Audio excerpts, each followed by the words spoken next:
Vamos ya con el último panel de la tarde, con el último panel de esta primera jornada del Congreso de CEAPI. La inversión financiera ya no está solo vinculada al retorno económico. Hay un nuevo paradigma. Las empresas exitosas en la actual coyuntura buscan ir más allá de la rentabilidad a corto plazo y buscan ser parte de la solución global de la sostenibilidad y un motor de transformación. Francisco Gil Durán, socio mercantil en Gómez Acebo y Pombo, es el encargado de moderar este panel sobre la inversión financiera como motor de cambio. Francisco. Muy bien, muchas gracias a todos. Lo primero que me gustaría aclarar es que, aunque yo evidentemente soy socio de Gómez Acebo y Pombo, yo aquí estoy en mi condición de secretario de la Junta Directiva, ¿vale? Y el fundador de CEAPI. Bueno, pues la verdad es que hay ciertos problemas terminológicos cuando se habla de sostenibilidad, etcétera, tal. Bueno, realmente yo creo que por hacerlo sencillo y por ponerlo en contexto, de lo que vamos a hablar es de financiación. Tenemos aquí dos expertos en financiación, que es evidente que es esencial para cualquier empresa y para la economía en general, y vamos a hablar de sostenibilidad, ¿no? Lo que vamos a ver es cómo ligar estos dos conceptos. Yo, si os parece, en la sala yo creo que todo el mundo sabe quién es el BIF y quién eres tú, Gema, pero no creo que estaría de más que en un minutito os presentéis y digáis un poco lo que hacen vuestras dos entidades, ¿vale? Fenomenal. Bueno, buenas tardes. Un placer estar aquí. Muchísimas gracias a CEAPI por la invitación.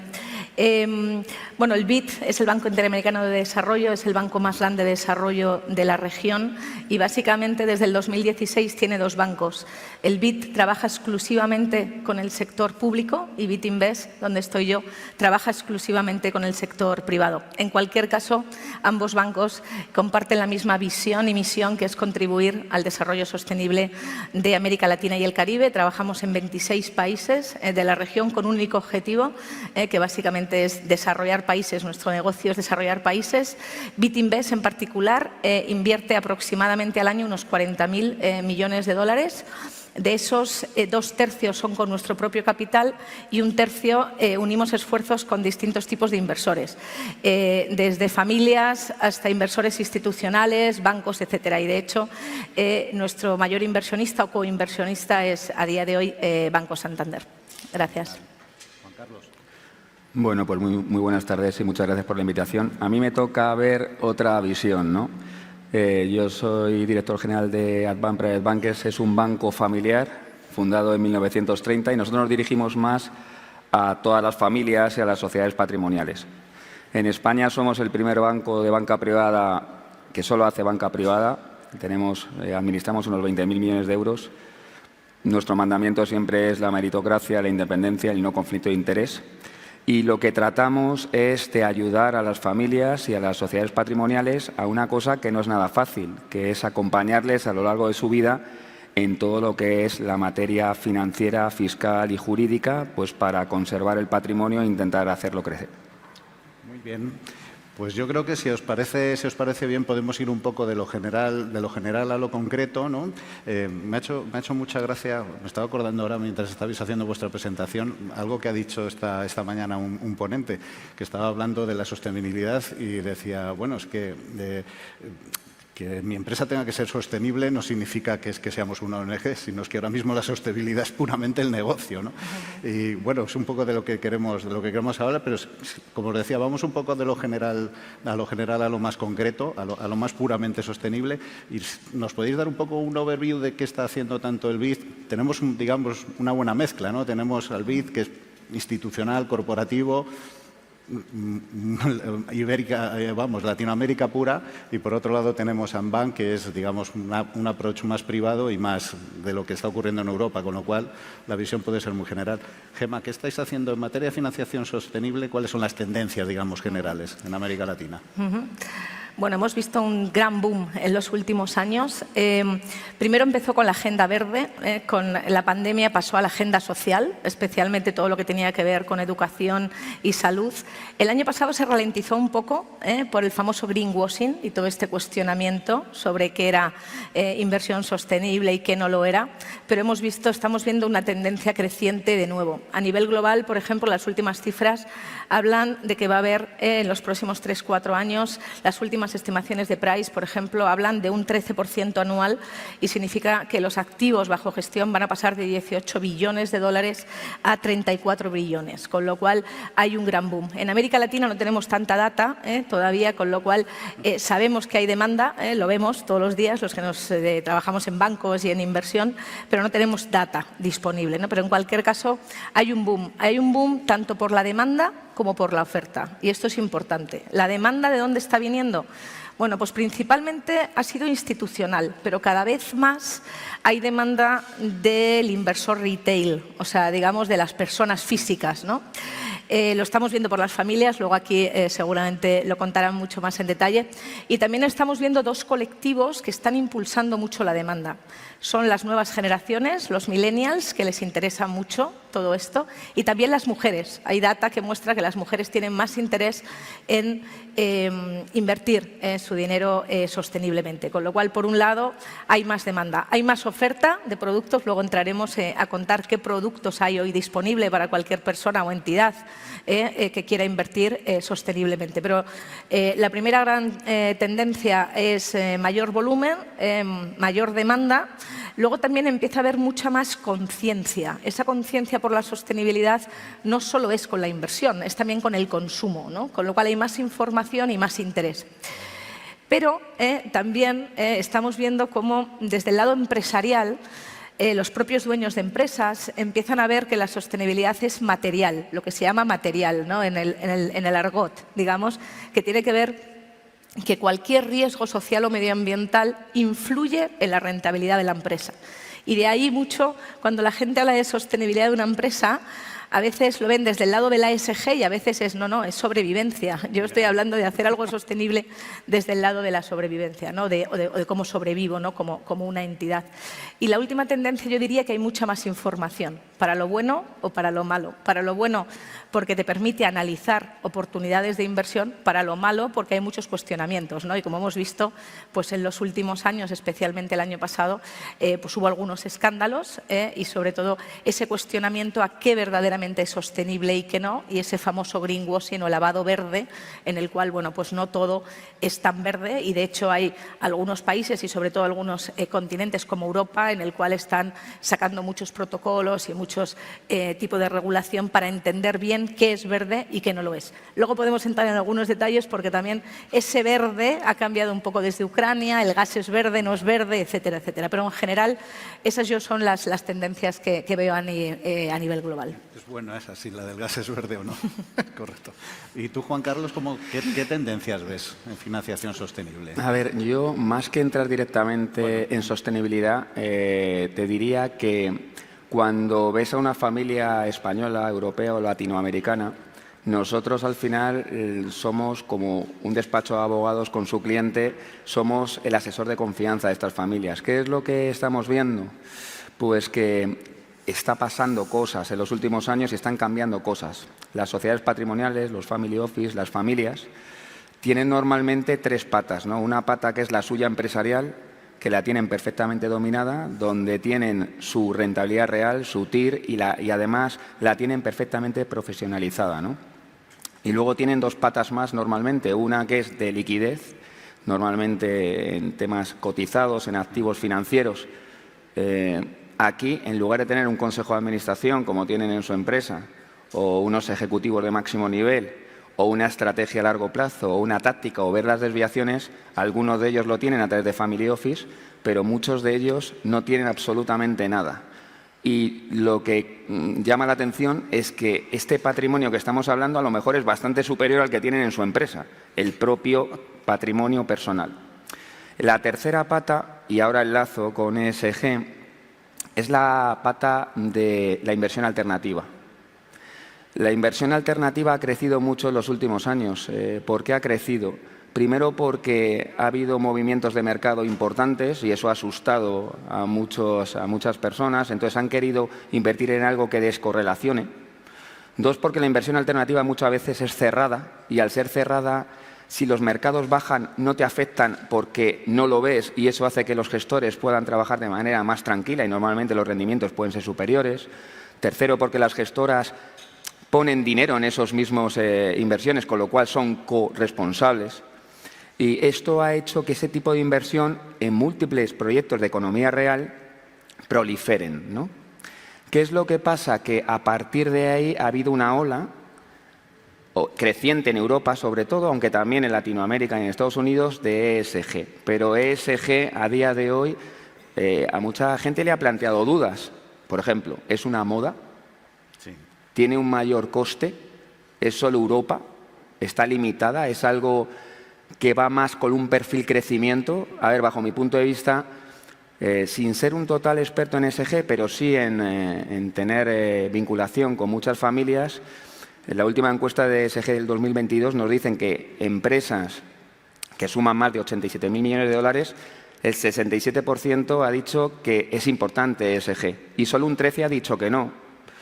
El volumen de negocio que se espera en Europa y en Estados Unidos para el 2026 es doblar la inversión que hay en ESG. Y en Latinoamérica, de 2,7 billones, se espera llegar a 3,9. Es decir, algo se está moviendo. En coste, es verdad, tanto en estructura regulatoria como en formación tiene un coste adicional, pero si nos ponemos a comparar periodos de 5 años con los índices generales más importantes, no sale mal parada la ESG. ¿Es un tema de Europa? Europa es un bastión en ESG, pero Estados Unidos está creciendo mucho en ESG. La ley para bajar la inflación, dado por los demócratas que donde más han apoyado es en territorios republicanos. Pero lo que os quiero decir con esto es que está creciendo mucho en Estados Unidos. En Latinoamérica también hay claramente una demanda y claramente una responsabilidad que entra primero por el binomio rentabilidad-riesgo. No nos olvidemos, sin eso no hay negocio, tampoco para las familias latinoamericanas. ¿De acuerdo? El tema de, oye, es que esto tiene que ser una inversión a largo plazo. Ya no está tan limitada. Tiene que crecer, pero hay desde plazos cortos a largos y si no, seguramente tú comentarás algo de deuda y ahí lo veremos, ¿no? Dice, no, es que tiene un perfil crecimiento. Es decir, que cuando baja el mercado, la ESG baja más. Es que realmente no es un perfil crecimiento, es un perfil quality, es un perfil calidad, ¿no?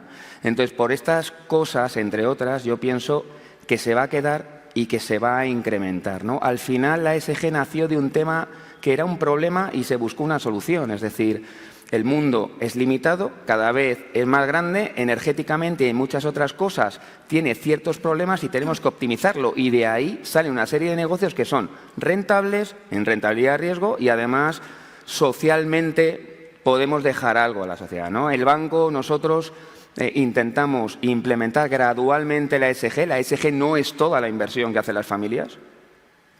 Es inversión que van haciendo las familias y que está creciendo, familias, family office, sociedades patrimoniales. Lo estamos implementando. También somos flexibles. Hay gente que es inflexible. No, es que este sector no es ESG. Bueno, pero a lo mejor voy al sector más negro. El sector petróleo a lo mejor hace actitudes ESG. Es decir, que no somos tan inflexibles en ese sentido, somos transversales, toda nuestra organización tiene formación ESG porque no pensamos que tiene que haber un área, sino tiene que ser una formación global y a partir de ahí intentamos buscar soluciones también en este área. Muy bien. Y yendo, como decíamos, un poco más de lo general o de los conceptos generales a lo concreto, dentro del BID, ¿qué es lo que estáis viendo? O sea, se hablan de bonos verdes, se hablan de bonos de género, incluso. ¿Cuáles son las cosas, digamos, que están teniendo más impacto, bueno, que están produciéndose más o que estáis viendo más con este matiz? Desde el lado de la oferta, la realidad que, por suerte, cada vez estamos viendo más alternativas de inversión en la propia región, ¿no? Porque obviamente, bien seas un inversor institucional o una familia, si quieres invertir sosteniblemente, tradicionalmente lo has hecho en productos en Estados Unidos o en Europa. Ha habido poco producto en América Latina, ¿no? Pero esto está cambiando, como digo. Empezando por lo más tradicional, que es la deuda privada, los préstamos. Bueno, pues tradicionalmente en América Latina micropréstamos para apoyar especialmente a mujeres, pero en general micropréstamos ligados a la inclusión financiera, en el cual los plazos son cortos y eso es importante porque puedes entrar y salir rápidamente. Tradicionalmente hasta un año. Empezamos a ver algunas oportunidades más de invertir directamente en microfinancieras prestándolas o si no a través de fondos de inversión. pero siguiendo con préstamos, eso digamos que ha sido el gran boom que ha habido en la región con los bonos, ¿no? Pero en los préstamos, pues préstamos sobre todo verdes, pero empezamos a ver préstamos para también distintas agendas sociales, ¿no? Hemos visto, por ejemplo, tenemos clientes que han creado líneas de negocio específicas para apoyar a migrantes en algunos países, o líneas de negocio incluso para apoyar a los adultos mayores, ¿no? Con lo cual tienes todas estas, digamos, alternativas dentro de la ASG, ¿no? Temas verdes, sociales y de gobernanza. Con lo cual, el primer gran tema, deuda privada.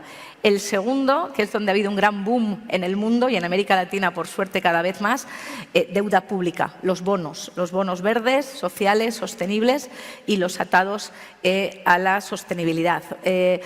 Sin meterme en mucho detalle técnico, los préstamos y los bonos atados a sostenibilidad son ciertos instrumentos en los cuales la rentabilidad sube y baja dependiendo de si el cliente, el deudor en este caso, consigue o no esos objetivos de sostenibilidad. Es decir, yo soy una empresa, pido un préstamo verde porque quiero hacer un programa de eficiencia energética. Bueno, pues si cumplo con los KPIs, con los objetivos, me bajas la tasa. Si no cumplo, me la subes.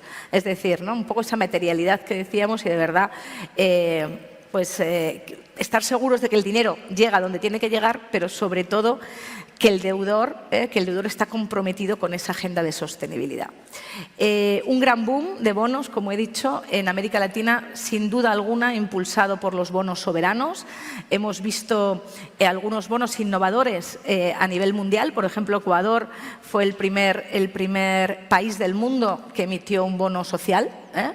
Luego hemos tenido algunos primeros en la región, como por ejemplo Chile fue el primer país que emitió un bono verde internacional. Colombia hizo lo mismo, pero lo hizo en su propio mercado. Y encima consiguió el Greenium, que básicamente es un tema también muy técnico, pero básicamente, dado que había mucha más demanda que oferta, consiguió que el precio bajara. Y con ese boom soberano, pues han llegado las empresas que han visto una alternativa, ¿no?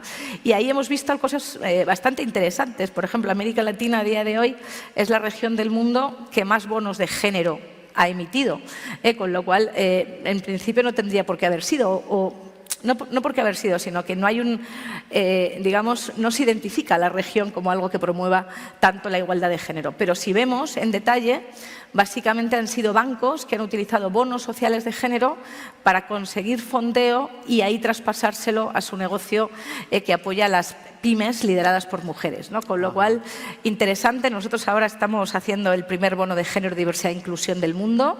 Ahora en julio lo anunciamos y también el primero azul.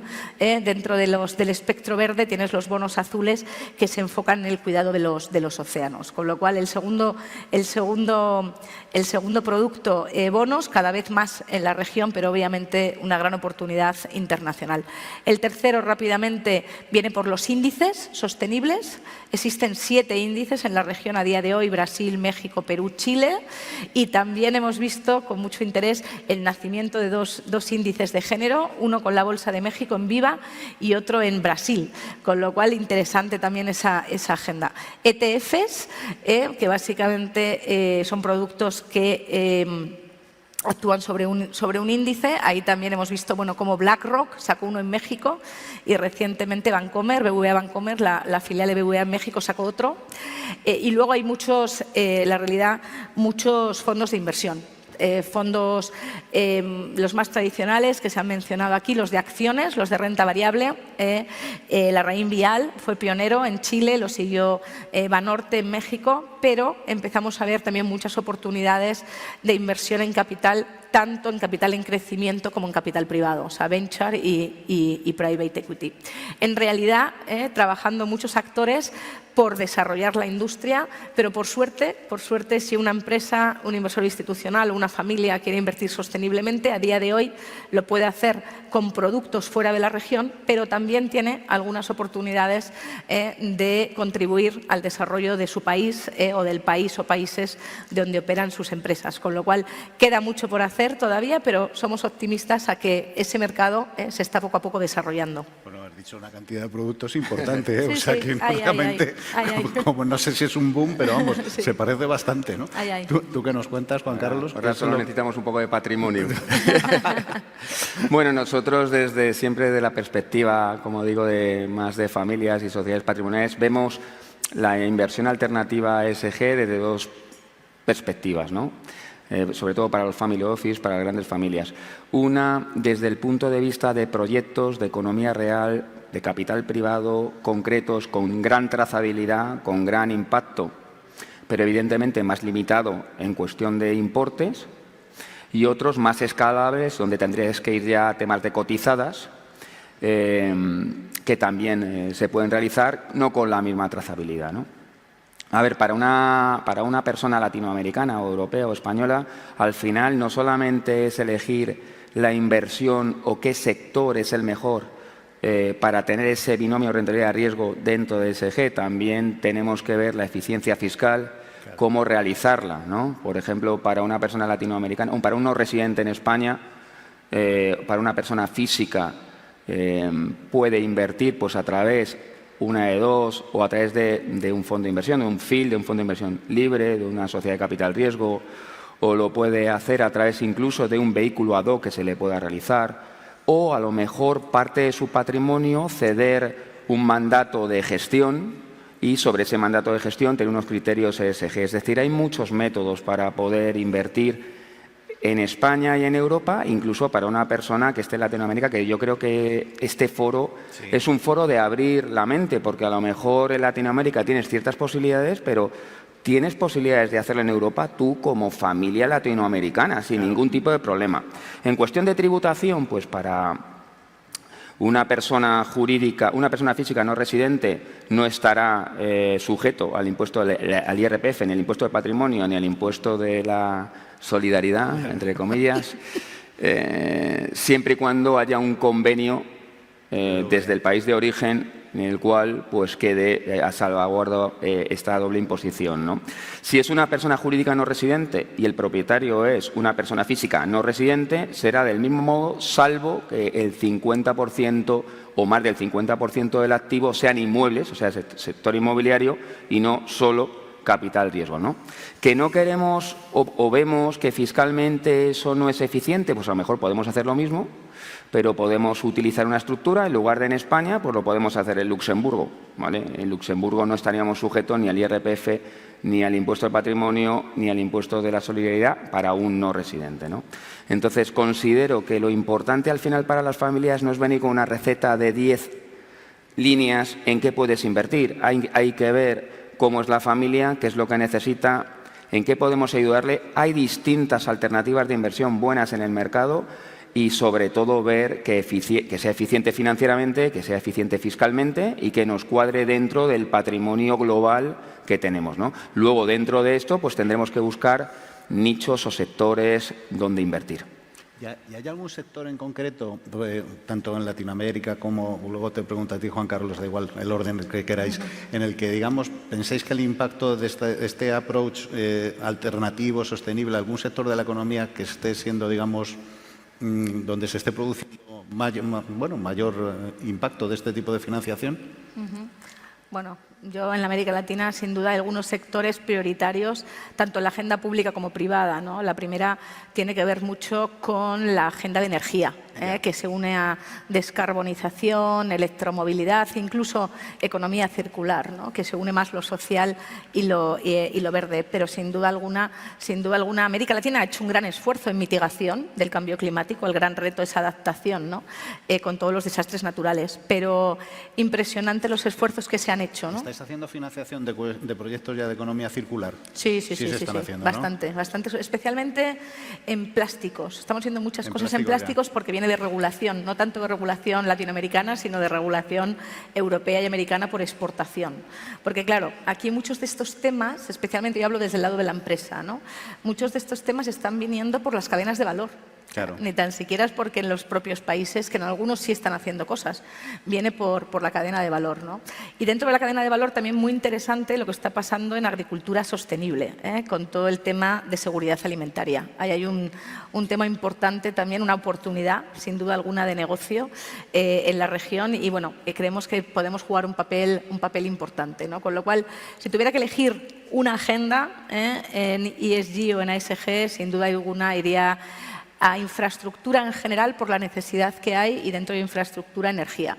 Pero no podemos olvidar que el gran reto de América Latina es un reto social, ¿no? Es un reto de la inequidad, de la falta de inclusión, de la economía informal, etcétera, ¿no? Con lo cual las empresas se empiezan a dar cuenta, por un lado, que tienen, entre comillas, que revalidar su licencia para operar con algunos gobiernos, países, etcétera, estados, como lo queramos llamar, pero por otro lado que tienen que dejar una huella positiva en la comunidad en la que operan, no solamente con sus clientes, también con sus empleados, etcétera. Con lo cual, para mí, hay que buscar alternativas en la agenda social. Y luego ya para terminar, en la tercera agenda, en la de gobernabilidad o en la G, digamos, de la ESG, bueno, pues América Latina ni qué decirlo, ¿no? Y muy importante el Estado de Derecho, muy importante la transparencia, pero sobre todo tener reglas de juego importantes, ¿no? Para que venga la inversión, pero también para que seamos capaces de generar un ecosistema en el cual la gente se sienta tranquila, no solamente de invertir localmente, sino de traer inversión. Con lo cual, son las oportunidades que nosotros vemos. ¿Y tú, Juan Carlos? Yo te digo Algo sectores diferente. rápidos. Inmobiliario, infraestructuras, energía, salud, educación, tecnología. Ahí tenemos 6 sectores claros de ESG. Sí que me gustaría, si por el poquito tiempo que nos queda, comentar... Bueno, nos acaban de cortar el tiempo. Pero esto es magnífico. Si no nos bajan el sueldo... Ha sido a traición, porque quedaban 6 minutos y de repente queda 1 y medio. Esto no sé. Yo, si quieres, en 20 segundos, sí que me gustaría que, fuera de que esto sea un negocio, quiero decir que los clientes... también les atrae mucho la parte de poder dejar algo a la sociedad, es decir... Esto, digamos, un poco la conclusión, ¿no? Claro. Llegarlo de decir realmente, porque habla el título de la ponencia, es la inversión financiera es motor del cambio, pues esa es la pregunta, ¿no? ¿Realmente estáis viendo en vuestra práctica diaria que realmente está produciendo un cambio? Se está produciendo y además los clientes, parte de sus comisiones de éxito las ceden a causas sociales. Por ejemplo, nosotros en nuestro propio fondo ayudamos mucho a la investigación contra el cáncer. De hecho, hemos donado 1,4 millones en los últimos 3 años, pero los propios clientes en sus mandatos de gestión, lo que más les influye es que parte de ese mandato y de esas comisiones las pueden ellas dar a las fundaciones o a los nichos que ellos piensen para mejorar la sociedad, con lo cual consigue la rentabilidad, riesgo y dejar algo más que lo que dejaban antes socialmente. Sí, porque eso lo hablábamos antes, que parece que nos anda un poquito de prórroga. Pero esto va subiendo. Nos anda un poquito de prórroga, nos están volviendo un poco locos, pero bueno, lo hablábamos antes, que sí, la sostenibilidad es el negocio, al fin y al cabo es el negocio, no es que seas una ONG, pero sí nota es que aparte, evidentemente, esto se hace hay que producir rentabilidad, pero sí veis ese matiz también, ¿no? Lo veis vosotros desde el punto de vista de los clientes. Sí, nosotros vemos muy claramente que los clientes primero buscan una rentabilidad financiera y luego una rentabilidad social o medioambiental, ¿no? Lo otro es filantropía, que también hay otra oportunidad ahí, y entre medios de los dos, por el famoso capital catalítico, ¿no? En el cual estás dispuesto a tener menos rentabilidad por probar modelos, etcétera, ¿no? Pero nuestros clientes, sin duda alguna, buscan rentabilidad financiera e impacto. Y ese impacto puede ser social o medioambiental. Y vosotros que veis un poco desde el BIC, entiendo, o sea, ¿cuáles son todos los actores en el proceso, las empresas, reguladores, institucional, un poco todo? ¿Cuál es el rol que está asumiendo cada uno de estos actores en relación con este tipo de financiación? Sí, bueno, vemos que el impulso viene por los dos lados, viene por el lado público y por el lado privado. Sí, especialmente... Digamos, la inversión sostenible empezó con un gran boom en en Brasil originalmente, luego siguió a México, pasó a Colombia y ahora México de nuevo está tomando un poco ese liderazgo. Están saliendo algunas regulaciones que, por un lado, lo que están haciendo es obligar a las empresas a contar qué están haciendo y a tener reportes de sostenibilidad. Pero para mí, una de las cosas más interesantes que han ocurrido, por ejemplo, en Colombia y en Chile, es que los inversores institucionales, especialmente los planes de pensiones, por ejemplo, y las compañías de seguros, pero sobre todo los planes de pensiones, están obligados a contar no solamente qué están haciendo, sino cuáles son los riesgos climáticos que están tomando, ¿no?